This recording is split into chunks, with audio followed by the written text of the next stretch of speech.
Okay, Joe, we are live. Okay, thanks, Yong. Good morning and good afternoon to all the registrant today. Thanks for your time to come for this another session that we try to prepare for the fintech players in the market.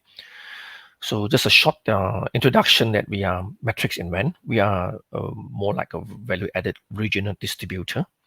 Working with Guardsquare, our principal that is one of the leader in the space of mobile application protection for more than almost like 5 years in the market. So today we are trying to give an overview of what kind of like mobile threats and compliance needed for the fintech apps. But of course, I think there's a lot of banks already may have already done so. I mean, there will be a lot of things to see what other fintechs apps in the market would need so to really play with a security strategy that can help them to grow in their business. So the current state of mobile application security is that, a global survey actually has been done consistently. The 96% of vendors are actually very rely on the end user's mobile OS for application securities. While 81% of the iOS think that, the vendor think that, it is not just enough. And of course, I think Android always saying that, it is much more dangerous than iOS, perception-wise, 84%. And we have about 95% report room for improvement in the securities needed by the software vendors themselves. Yeah. And then 2 months or around 41% of the development time for an apps actually did spend on the application securities. So that's a lot of time. So Guardsquare in 2020 also done one of the surveys saying that, that's actually more than 50% of the fintech company, fintech apps in the market is not actually fully or properly protected for their codes that is already published in the stores. Yeah, this is a global survey. So what is happening in reality is that, across years, for all this online banking, internet banking, basically the protection at the servers, at the tech stops, has been done pretty well, to be honest. But the in the last few years, or probably a decade, the mobile user actually really surpassed even tech stop users. So you see a lot of people are using mobile to do banking transaction very heavily. I believe even after COVID-19, you can see a lot of people are moving into mobile payment, cashless payment, and the transaction volume is growing. But however, there's a lot of gap, that is still there that need to protect the apps. That's why this you can hear that there's a lot of like this kind of like scam mobile apps uh, um, um, vulnerability, that happens, in the past 1 to 2 years time, mainly from the mobile application side. So what is mobile threats that are available? We got dynamic analysis attack, you got static analysis attack, and network attack. That's the main three category that you can see from for the for mobile threat. So what is the static? Is like basically it's talking about your code, actually that you publish. If you're not properly protected, so there's a lot of tools in the market. From the hackers that are able to reverse engineer your codes to see what's happening inside. The compounder, like DJ, Dexter, Tuja, Jet, they all can actually look into your codes to reverse it and what's happening. And then you got dynamic analysis, something that the debuggers that like a Trojan, uh, um, if you are in a rooted device, or maybe even unprotected, so they can actually look into what is happening that while you are running the applications.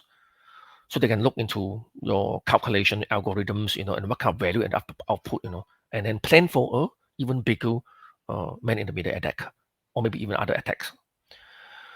So cloning IP theft and malware insertion is also one of the key, very common threats in mobile. Okay, because you're talking about how a mobile app has been cloned and then put on other name or even the same name, to lure. Like a malware for people to key in the credential. So IP theft. So if you are not e-commerce or banking apps, perhaps you may be using uh, an industrial application and sell to the vendors, all your IP may be actually also stolen if they are able to reverse your engineer and see your code. And then most importantly, the data will be also leaked in a way that the privacy credential has been harvested, by all these hackers. And again, from them, from there, they can plan for even a bigger man in the middle attack. API key extraction is also one of the key mobile threats that in the market today. We're talking about if you do not, because when you have a financial app, fintech app, or maybe even other apps, this in general. So basically, you need to communicate with payment gateway, or you need to communicate with a back office, transaction, or even in the industrial supply chain, that you need the API. So if you are not able to properly encrypt or hide your API keys, that's become a problem that when people reverse engineer your code, they will be able to really look into how you access to the back office. And again, that become another vulnerability that the hackers can able to go deep, to simulate and to plan for another round of big attack in the future. So there's a lot of methods, in protection in the market. So of course, one of the biggest challenges always buy versus build. So then, because when you buy, a lot of people think that is you can do it themselves, or maybe the team is big enough, or maybe a small team that can't really cater for the need. So they think it's safe, So the time to the market is very fast because they do themselves, and then possibly do a little things, the app size is very small, and then the speed also they can really tune a bit. But of course, the situation become much more difficult when you're talking about the compliance, whether they have that kind of like the full functionalities to do so and the resource to do so. And the second will be the impact on the protection. Did they do DIY really can do enough for that? Yeah. So again, many times we talk about is the cost and the resource. Nothing cannot be built in the world. The point is whether you would like to do that, if you are focusing on your own fintech app. So why you want to spend time to do so if there's a vendor that giving you a tool which can be at the right price. So you got wrapper in the market. Wrapper is much more easy, more into like after you build your software, then you pass to the wrapper to wrap it, and from the wrapper, after the wrap it, it's very fast. You can kick it to the market and publish it. But in a way, it did have some kind of like the app size concern because the wrapper normally will increase the size of your application. It can really affect the performance of your speed. Okay, and then also impact on the compliance because wrapper may not be go into detail into what you want to comply and what you want to do to custom comply to the things that you need to certify. And of course, again, the protection may be in a medium ways that you still not be can be fully protected. Yeah, and some vendor in the market can do something like static or dynamic. One or only one for that, and that become even much difficult because you need to be having a lot of process to move in between two vendors. So that's why the time to market become very difficult. App size, app speed are all quite a challenge. And then the compliance and protection also become very difficult to fulfill. And you got even some of the multi-layer players in the market which can be provide a lot of like protection when they can comply and they can protect, but in a way they may be not good and not strong because the expertise is not into even talk about how to really optimize the protection, the speed and the performance while adding security features onto our app. So that is how the compromisation that in the market that really bother a lot of the developers. From mobile space. So mobile protection on financial service application. What does it mean? Today 1/3 of the internet users worldwide have used mobile payment in the last month. So again, like I said, the COVID-19 actually increased. The adoption of this mobile payment. So CNBC actually listed even by 2025, 3 out of 4 will access the internet via mobile, and perhaps 80% of the consumer now should have using mobile of banking transaction. Well, I guess it's pretty much even more than that if you look into depending on the country, aging populations on society. Possibly the figure is much higher today. So that's why it's very normal that you got bank credential, credit card data, and any financial data, which is very much important on your mobile. Today we may talk about even currency investment, insurance investments. There's a lot of fintech application in the market. So what is needed? Of course, this one thing is compliance to the regulation, because it is ultra important that no matter which country, which society you are in, compliance always driving, the role to make sure that how it can really have a standard of the compliance in the society, in the market. Second will be, how do you monitoring of the fraudulent activity when you talk about a complete space of application security and mobile securities. And there's a lot of most important things to protect the API.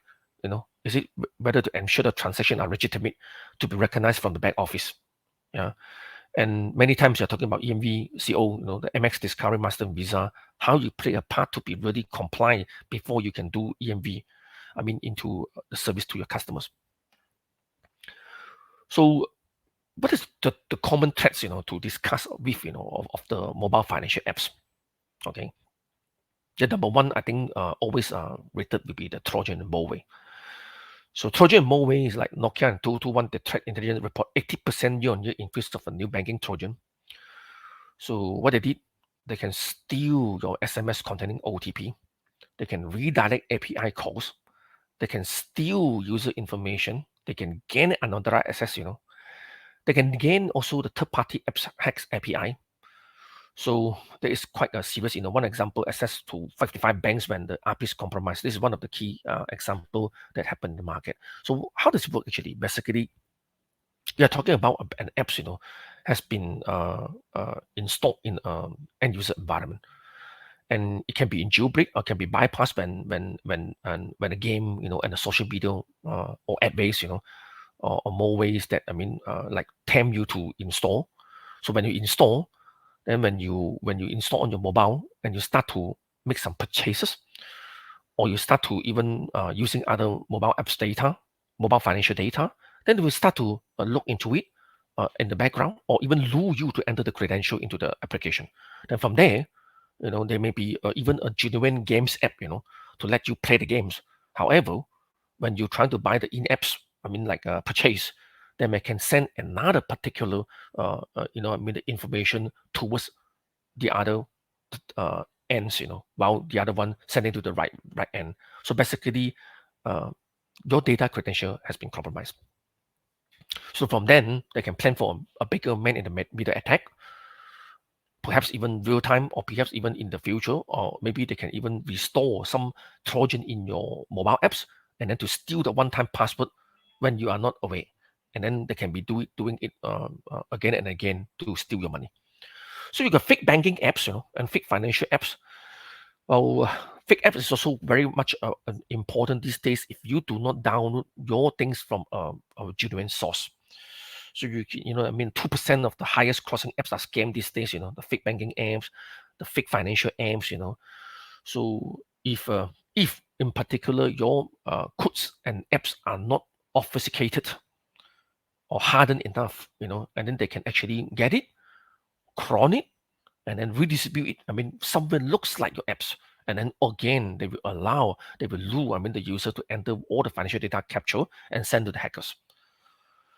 So the third will be the data leakage. Okay, data leakage is something that is not just only talk about, the man in the middle is talking about even the genuine data, that how they can attack and they can do for other fraudulent activities. Cyber attack to financial institution up 118% in the first half of 2021. Regulated requirements, PCI DSS SOC 2, PST2, and then also the EMV call certification is good. It's definitely good. But if you did not do so, the data leakage is one of the very important issue that your apps may be compromised and leak out all the user data. Again, if you're in a country that governed by a strong compliance and regulators, that you may be penalized. But if not, even your brand may be actually also subject to a very, like a serious threat, because the credit worthiness become a heavy issue if it is not taken care. And people are so afraid that if I continue to use your apps to trade crypto or to make a financial transaction by unit trust, so all my data has gone. So that become a very serious issue that the fintech apps owner may need to look into it. So the threats are real. It's not just talking about it. The threat are new.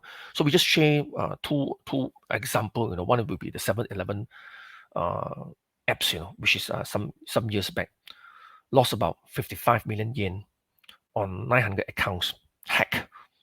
Until today, I think there's no reason and why they know why about it. Potentially can be because of, after that, the review of our Guardsquare expert can be because of the code are not hardened enough.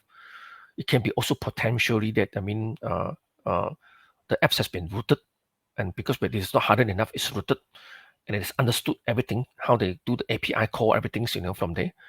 And perhaps even more from all angles, the data is not stored in a safe place.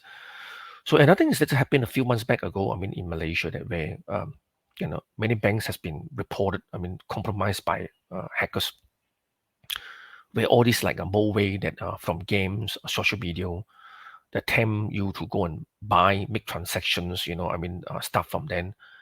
And because when you install, they will asking you to bypass, the Android notification and saying, do you want to be download from the Android site, and that is the key thing. They will start to download and use it, and the hackers is getting insight to really uh, harvest all their credential and start to plan for a bigger media attack. So I think there's a real case that happened. So many banks reported an issue from there. And how Guardsquare can really help, into this kind of situation, solving the challenge of manual authentication code, because now if you do not, the key thing is always like if you do not actually really have a tools to help you, so you got to do yourself, send to the pen tester, come back, and then trying to be authenticating the code by yourself, and that's a bit difficult, to be honest, to what level and to what extent and where should you do that. So if you got the tools to help you, to do automatic injection in different level, multi levels of your codes, so that's something to be very helpful, because if you talk about if you keep on doing it yourself, how much time and the effort the developers supposed to doing a banking or fintech apps, spend time to really obfuscate, the value, the apps in a way, and how difficult and how deep they can go. Meeting the PCI payment acceptance requirement, payment card industry PCI, SDK 3D, DS, that require that you need to crash, your apps when it is jailbroken or rooted. And there's it was something that to look into. Something happened in the Trojan or debugger is running, okay, and it's something that has been tempered, hook of application, online hook to your codes. So what you should do basically.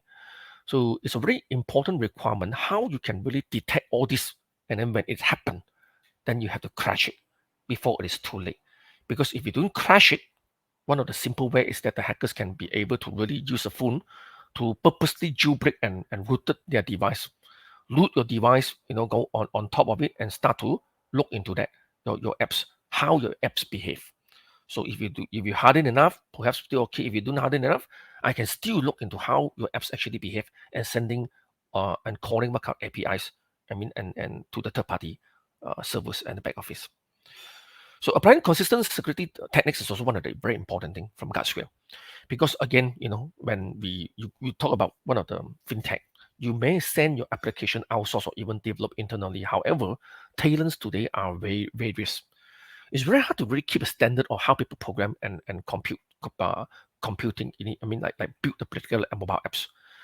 So some can be better, some can not better. It's so difficult.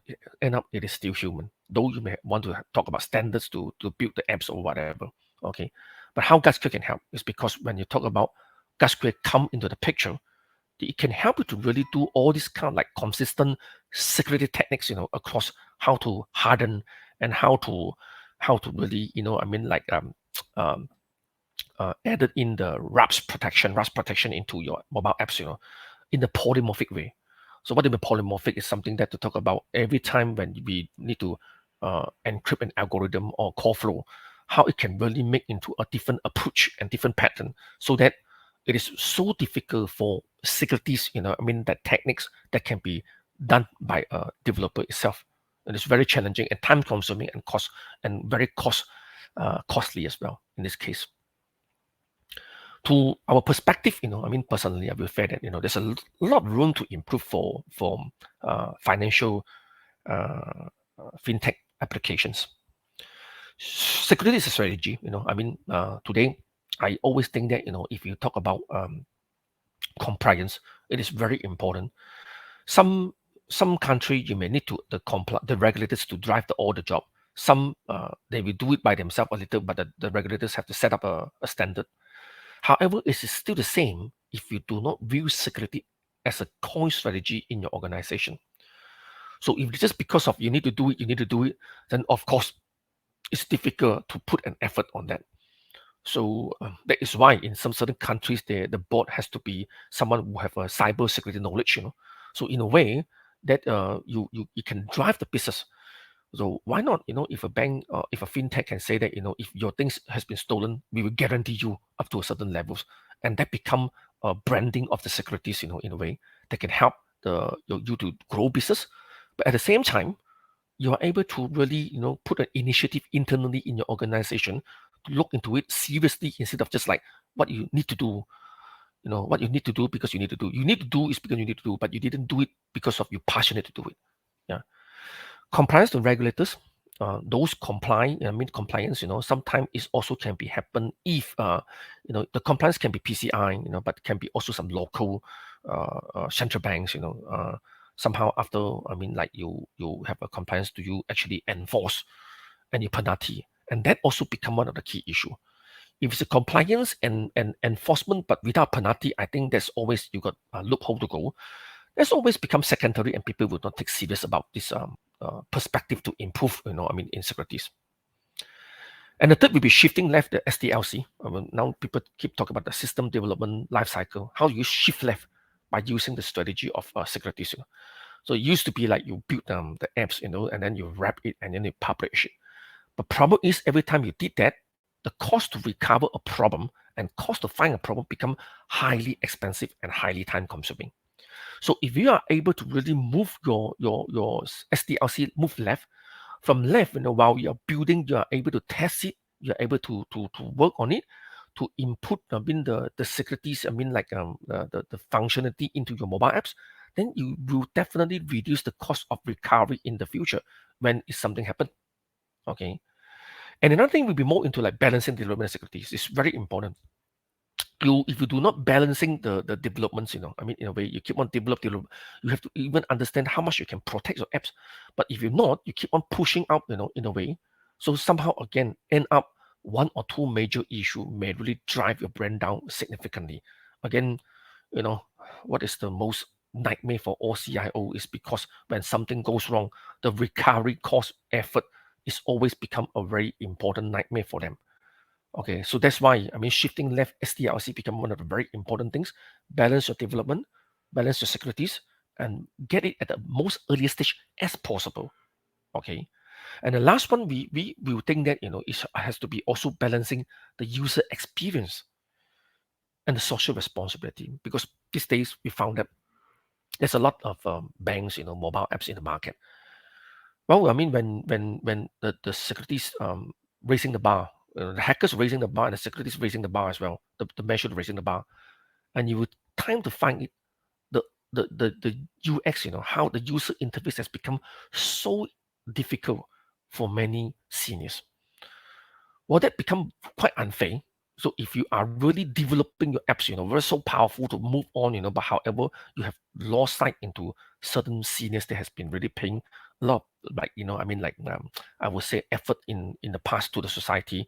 That's something not good. Personally, I feel that. So again, that is very good that is a very like a subject that we need to talk about. You building your revenue, you protecting your mobile apps, but how in a way that you should also balancing the social responsibility and the user experience. So that become the key things that the perspective for room to improve from our side. Yeah, besides them doing the tools. So how Guardsquare can help, in a way. Guardsquare, that's got the commercial version. I know that's now it's coming to our principal products in a way. So DexGuard actually is the evolution of ProGuard, one of the earliest stage of open source protection that Google environment, Android environment. So DexGuard is the founder of ProGuard.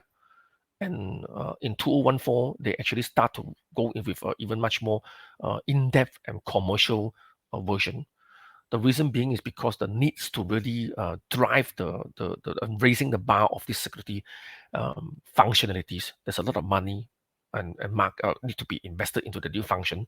And again, the market is there. So you have to do RAS protection, obfuscation, network hardening, and shrinking and optimization. Okay, they support Android native, NDK, Cordova, Ionic, React Active. So you can integration to do the built-in plugin. So Rust Visual, to talk about runtime library, to check the library integrities. Language, is keep on adding language, from last time. Now we have Java, Kotlin, C++, and now you talk about some of the hybrid like Unity, and then you have Flutter, also able to do so. So, but important is that, like we say that, the most important, DexGuard actually come with a shrinking and optimization tools. Whenever it helps to input, the security function, how it can even help you to really balance back the performance by really doing a lot of optimization and syncing. Okay, that's very key important. It's backward compatible with ProGuard. Okay, and then possibly in our experience is that the integration effort will be 2 to 3 weeks, before you publish, the full apps. And next time can be even faster when you do a second times republish or third time republish of the software. Okay, so another thing will be iOS is safer than Android. Okay, that's a key thing even in financial app. So Apple is implement a complex code signing, is true, but is iOS security better than Android? So Apple actually did implement a very complex signing code to identify. But however, many times again, that's the key thing is whenever if the education is not enough and your phone are jailbreak, that become a very different story. Okay, clone apps on the Android side, they keep saying that the perception clone apps it can only happen on Android, not Apple. But actually, Apple report malicious app too, with a 6.8% versus 3%. Many apps connecting to the third-party app store that become the situation when all this coming to your phone, and that become a challenge. And some of the misconception to talk about only Android apps leak sensitive data, which is also not quite true because 1/3 of the 3,000 top crossing iOS apps access to cloud service that may leak data. That means that the top crossing apps is actually having the data to be resided in cloud. They may not even have any governance on that. Yeah. And then 2% of the top crossing apps are scam. There's some of the data that found by the mobile survey in the industry. So Guardsquare can really talk about performing code hardening on each new build in polymorphic problems. So in a way, and how do you do that to consistently to talk about when you every time to do something, putting a security measure, how do you actually do it in a different ways that make it even harder for the hackers, or virtually untouchable for the hackers to really reverse the engineering code, to look into the APIs and stuff like that. Yeah. So IceGuard, for IceGuard, I think the first thing is very clear that you can do RAPs and obfuscation, but you won't do shrinking optimization because that's how Apple allow up to what Guardsquare can do at this point in time. So it can be supporting language like Swift and Object-C and Java, but you got to big code enable require. Okay, and the same thing to be like 2 to 3 weeks, you can start to really integrate and use it. And that's one of the key things that we receive quite a lot of inquiries how iOS can be also protected by Guardsquare. So both Dexter and IceGuard, very unique protection, very unique. In a way you can do customizable, multi-level protection, configurable in a way in the case that you can switch on and off. So in the on-prem software that when you use it, it can even guide you to talk about what is the security level that you are in now, and what do you want to turn in and off. Do you want to do some manual injection or random injection for the code? Protection code or RAPS code, to check on your system. So that's something that quite powerful platform that overall customer feedback from. So if you're upgrading from ProGuard, it's so easy, backward compatible, so easy to do so without too many. The user interface is almost the same. There's nothing to bother you to just use a DexGuard, okay. And going into the product features, I will try to touch a little bit on the product features, but not too much on that. So when we talk about so many things that we just know how a fintech apps can be helped by Guardsquare, then some of the key features is environment integrity, very important. The RAPS check. So you have to check on if there's any dynamic attack. Your root is rooted, your jailbreak, or is there the debugger? Emulator actually hiding in behind. Okay, then we can randomize, crash or callback, on the iOS environment. So we can custom respond using runtime library to crash the apps. It is something that very important, ultra, I would say, to really to talk about compliance into all regulators in the fintech industry. So this is one of the key things, and how you're going to do it very successful without any worry, with a peace of mind. So you talk about application integrity to really make sure that you are you. So how do you actually you are you? So by resigning the detection, repackaging detection, something to allow if people really clone your application and build a fake cap on that. Can you do so? By really injecting some of the code to detect it.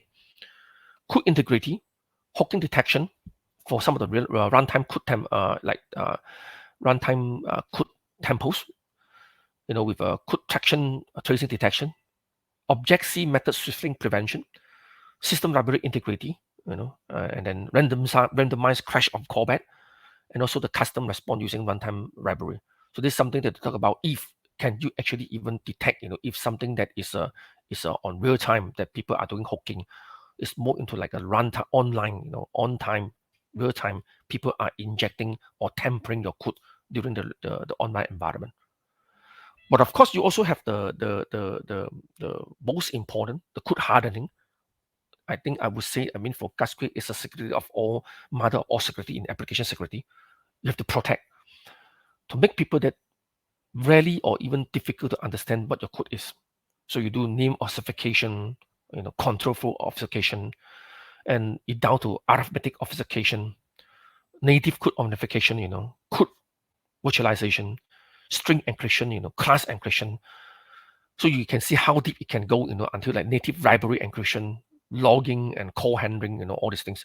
So it's so deep until you talk about control flow, and then arithmetic is something that's very important, where you are not allowing people to understand your logic. If that can happen, in a polymorphic way, it makes the life of a hacker very difficult. Again, there's nothing to be 100%, but it's making things much more difficult. And there is always why it is also Guardsquare have to keep on enhancing themselves to be able to help the customers to protect in the market. So especially on Android environment, how do actually sometimes to talk about the resource encryption, the asset file, to make the hackers so difficult to get the company logo, maybe some of the diagrams, on your apps that you use, so that they can use to do the fake cap easily. Make things harder to encrypt it, because this logo can be very much even also a branding for your organization. And finally, will be the communication hardening, SSL planning, and also the view SSL planning. So what does it mean? That it mean is like, if you you have to really identify who are you. So when you are going into behind to talk to other people's servers, how do you have that? So that is also a key things that we can protect end to end, from environment, application, code integration, application code protection, even the resource, until even the SSL pinning. After all, it is also very important to optimize, like we just saying that, we just now we talked about very briefly about the code shrinking. So how do you shrink? Is because when you have a lot of codes, sometimes can be unused code or dead code. So this kind of codes, can be leave into the application due to non-quality programmers, or developer practices, or sometimes when they do testing, they leave the things that all these are quite common. And because of that, optimization and shrinking will allow you at the same time, when adding certain kind of the security features, and help you to really, shrink the code further. And because of that, you will be having a very good situation to really have a balance in between the performance and the securities. Okay, so that's very important.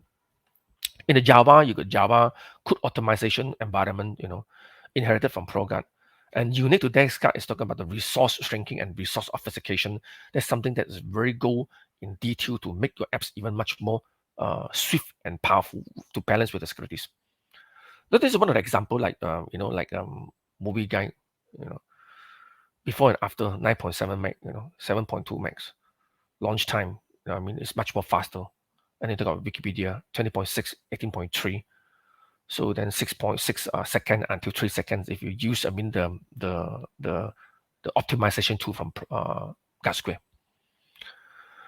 Again, I mean, after you have all the protection, of course, today we are talking about even in mobile protection, you're shifting left, but you do something that to balance the application protection. But what if after that? You may also want to know that, if there's anything that you can do a threat reporting, real time, and role-based access control. What does it mean, Ben? Is that, you can actually to trace and monitor if your apps has been compromised and has been crashed, a jailbreak, I mean, in or you detected some of the debugger or wraps crash the apps, in what country, where does it come from? And you can have a geographical environment to look into it. And if you notice that, what you want to do now? Immediately to shut down, to pull down, I mean, the apps from the particular country, or you can know that what happening to go further in detail to talk to the cybersecurity officers and what we can do next. So ThreatCast become another very important, I would say, the development from Guardsquare, besides protection, providing, I mean, the customers an overview, okay, from date, threat type, app version, platform, and what device, what kind of device, and the platform version, how they actually attack to your application, okay. So this is what is we will say that it's like a full functionalities that how Guardsquare has been trying to do to offer to the fintech industry. Legislation is very important. If is Guardsquare actually what they did is that they actually did very hard work, in the region. They're trying their very best to even speak to a lot of like the understand the local regulators, and they also talk about standard like PCI, I mean, or WAPs, I mean, the kind of standards, they actually build a lot of documents, to and resource available for the developers or DevOps, or maybe even the IT audit guys to let you know that, how it can help. It shortened the time. So perhaps also in the market, there are people who do so, the consulting people who will say that, hey, I can help you to do all the things to screen to what is the PCI needed to comply for you. But in a way, also the legislation that if you it is actually also simplified by Guardsquare to give you some overview on the documents. So what they solve is that they're preventing the mobile application attack. They can protect SDK. I mean, Guardsquare dynamic defending the mobile application at runtime, keeping up the latest mobile security threats all the time. This is what they do because they had to hire a bunch of very the experts, to keep on updating what is supposed to be done in their apps to raise the bar of the securities. Offering top security without impacting the performance. This is what they're very proud of, and then compatible with the existing build tools. So for the financial market, I mean, Guardsquare actually, like we just said that, it can meet the compliance mandate of PCI DSS PSD2. It can also integrating the security throughout your mobile apps or SDK, dynamically defending on your mobile application, statically protecting the mobile application and SDK. And in the PCI side, you got CPOC, SPOC, and SDK protection. There's quite a lot of like a resource that you can look for the website and how they actually put out very simple to understand knowledge, how Guardsquare can help, so that you can straight away, speak to us and how Guardsquare can even we first do a demo, or perhaps even to talk about helping you to do POC, how to use the solutions together. So that's something that you can always rely upon to call us. Okay, so we just all talk about the standards, and you can always go to the blog post, to look into the website, guardsquare.com, and they have a lot of things that's specifically designed for financial environment. Okay, like how top 3 finance mobile app security issues. What is the top 3 the most happening in the market? How Guardsquare help? How Guardsquare help with PCI CPOC? Okay, and then why mobile financial service apps must employ code hardening for securities? How Guardsquare solution meet PCI standard requirement, and why mobile financial apps should practice authentication. So more and more, they have been keep on adding a lot of resources to help you to understand. I mean, of course, if you got a consulting to do the PCI, is always a good thing. But if you do not have, then you can really rely on this resource to help you to understand how it can help. So last but not least, if you are in Malaysia, so we do have a panel discussion networking session on 20th of July next month, which is next month. So you can see the link here. You can just type to the link and download and see if you can attend. So we have a lot of good industry expert like from Milling from Payment Network. We have Han from NetAssist. So we have Lee from Azure, Microsoft. That myself to also if can share any perspective in terms of the mobile protection, and for them will be pretty much end to end. What kind of things can be balancing your innovation act, and then what should be done to protect your apps in the fintech environment. Okay, if you got any question, you can let me know now. So okay, if no, you can always come to our website, to really matrixevent.com or Guardsquare to really look for more resources, and then we can help you and take it from there. Thanks a lot. Thank you.